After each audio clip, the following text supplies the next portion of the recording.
Mga kinondisyon ko ito yung hindi ko kusunada. Halos magkamukha to. So tingnan natin kung magbigay ng magandang laban, no?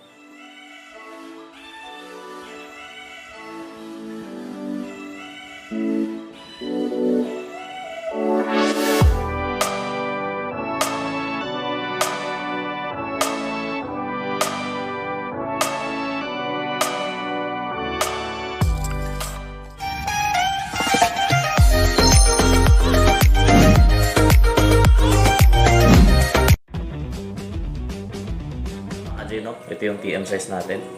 Testingin natin to. Ito yung hindi ko kusunada, no? Pero testingin natin. Sa mga kinondisyon ko, ito yung hindi ko kusunada. Halos magkamukha to. So tingnan natin kung magbigay ng magandang laban, no?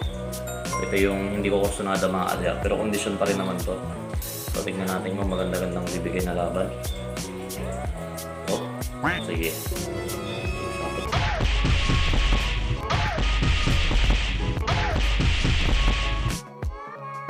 Bigayan mga kaji. So alam nyo na mamaya pag nagkakfight tayo, expected din ito din ang laro mo. So okay, walang puncher yan mga kaji, kakalabas lang yan ang kaha. Kita nyo naman tulog pa yung diwa ng galumba, no? So okay, goods, lalaban pa rin siya. Kaya tingnan natin kung may second buckle pa to. Yung tumakbo, no? Tingnan natin kung may second buckle pa. So testingin natin mga kaji kung lalaban pa siya, no? Ito yung tumakbo, tingnan natin kung lalaban pa.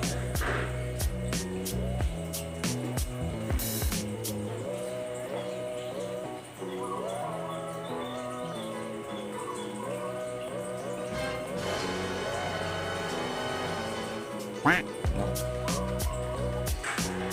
Yun, may tama niya, tagiliran, no? So tingin ko mananalo pa yung nalaglag. Patay na to mga kaji.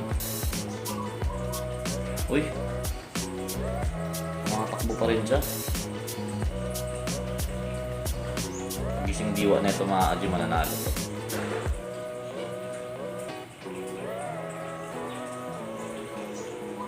Wala na, no? Mapasaktag din siya.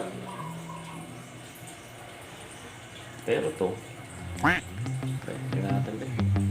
Ang ligsit niya pa mga kaji, napuruhan niya yung isa, no? Yung isa napuruhan na. Kung sino pa yung nakascore mga kaji, yun yung napuruhan.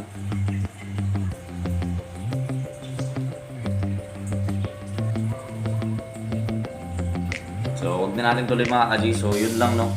At least nakita natin na maayos lumaro yung mga galumba. So yun lang po. Again, God bless sa inyo lahat maglabas. So yun lang po. God bless yun.